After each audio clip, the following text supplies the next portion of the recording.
Hello, how are you? And welcome. My name is Naomi Judge. I'm a naturopath and clinical nutritionist, and I help women connect the dots between their health, happiness, and hormones. And I particularly focus on that luteal phase, the low moods, the cyclic moods happening those 2 weeks leading up to your period, PMS, PMDD. So that's where we're focusing. And today we're talking about histamine. We're talking about histamine, cyclic histamine intolerance, how that can cause food intolerances cyclically, and what symptoms it can bring up and whether it is an issue for you. So just first off, histamine is a neurotransmitter. It's an excitatory neurotransmitter. Such as serotonin is a calming one, dopamine is an energetic one. We've got GABA, which is calming. We've got glutamate, which is excitatory. Histamine is an excitatory. It is a compound which is an amine. The role of histamine is to mediate allergic reactions. When you get stung by a mosquito, the bump gets itchy and red and swollen. That's histamine going there to mediate that response. So it serves a purpose. It also supports gastric acid secretion, it regulates inflammation, and it's excitatory neurotransmitter. Histamine supports the brain. It helps with memory. So you need histamine. It helps with memory retention. But studies do show that too much histamine has been shown in patients with Alzheimer's and Parkinson's disease. So there is a correlation. Histamine is, although we need it, although it's good for some things, it is having other influences on our body which are not positive. Estrogen and progesterone also have a function with histamine. So estrogen can potentiate and promote the release of histamine, particularly from mast cells. So you may have heard of mast cells.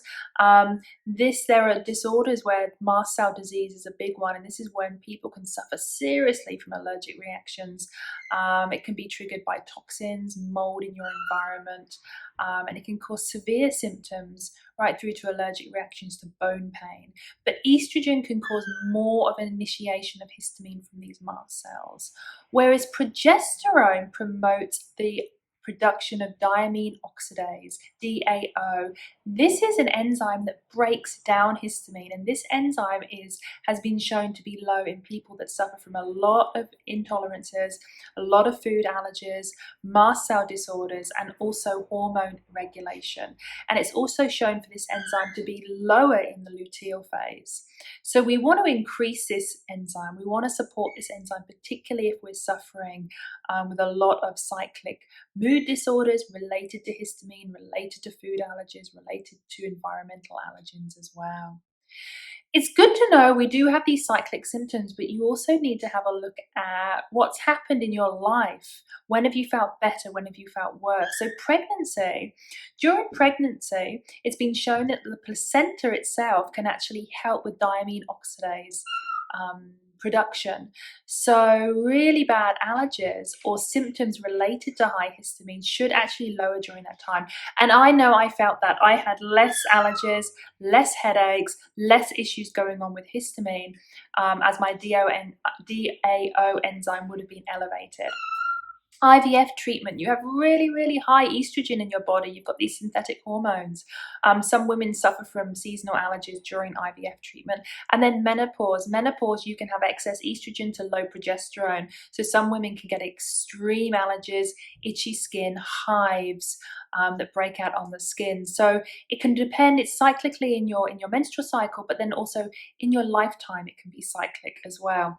And this is why sometimes young women can go through their early childhood and be fine, and then they reach teenage years and they start to get all these allergies and flare-ups. It can be difficult. So in terms of the symptoms, it's not just allergies. Do you suffer from allergy flare-ups? Do you suffer from brain fog, irritability, hives, red rashes, itchy, skin swelling, runny nose, asthma attacks? All of these can be related, and we can connect them back to histamine issues. Also look at other symptoms that you might not think are related to histamine. These are some of the symptoms of histamine intolerance that are actually quite common, but we just don't realize it. Diarrhea, so IBS and gastric problems. We've got the hormone cold. So one day of extreme sneezing, you might think you've got a cold. Lots and lots and lots of clear running mucus, lots of sneezing, lots of itchiness, headaches. Dysmenorrhea is a sign, can be a sign of high histamine, whereas amenorrhea can be the opposite. Amenorrhea can mean you've got low histamine. So do you suffer from all these symptoms plus you have heavy painful periods? Arrhythmias. An arrhythmia is where your heart is either beating too slow or too fast. This is really common in women during their luteal phase, really common in women perimenopause and also going into menopause. Could this be a sign that you've got issues with histamine? Have a look at what you're eating, and does that correlate with your arrhythmias? You know, high histamine foods, do they cause these arrhythmias? Urticaria, and then we've got itching, flushing. I used to get that flushing with the red wine, you know, when you completely flush up. And then wheezing is a biggie. If you're having wheezing, particularly if you're having this cyclic wheezing, have a think about what might be causing it. Have a look at your environment, anything that's triggering the histamine. Have a look at your cycle. Where are you in your cycle when your wheezing flares up? Does it go away when your period comes and it flares up just after ovulation? So these are red flags that what you're suffering from is that cyclic kind of flare up and that histamine intolerance. Histamine also causes mental and emotional issues. And women with PMDD, it's common to have histamine issues. It can cause a depression. It can cause you to feel depressed. Some women find that antihistamines actually help their mental moods improve. So this is a big one. Also, histamine can cause low blood pressure, particularly during this time in your cycle. When your blood pressure lowers, you're going to feel faint, you're going to feel lightheaded, you're going to feel depressed and tired. You're going to feel really extremely tired. Maybe sitting to standing, you feel dizzy. Insomnia plus wakefulness. And then also it can cause addictive behavior. So have a think about that. Have a think about your food cravings during your luteal phase, and how much you are eating. I know I used to have this, like when I used to get my period cold mid-cycle, I used to get this cold, this lots and lots of runniness, itching, and also on that day I used to get lots and lots of cravings. Just wanted to eat, just wanted to consume lots of food. So snacks, I just remember that, and it always went with that same day when I used to get this sort of one day cold. Histamine can also inhibit the release of serotonin. So this is a biggie for you ladies that get super depressed in the luteal phase. It's also a big one if you're on SSRIs or cyclic antidepressants. You may find that certain periods in your cycle, they don't work effectively. So you really need to tune into how are your moods. Are your moods really dipping? Are you feeling sad? Are you feeling suicidal? Are you having dark thoughts particular times of your cycle? Because it could be triggered and it could be linked to this histamine issue. So you need to have a look at that, and you need to put practices in place to support your serotonin and to make sure this doesn't happen, because it's really disastrous and it can affect and it really can affect some people, some women, having to have days off work, and this isn't a good way every single month to go through this. So in terms of what to do, low histamine diet is key here. This is the key thing. This is really what's going to be the foundation of your support for you. You need to follow a low histamine diet. I do provide a low histamine diet plan, so you can download it below. I highly recommend doing this. Studies show that women following a low histamine diet plan for 4 weeks helps to reduce symptoms. So 4 weeks. So I highly recommend you do this. You know, look at foods that are high in histamine and see if you're having them every day, and take them out of your diet.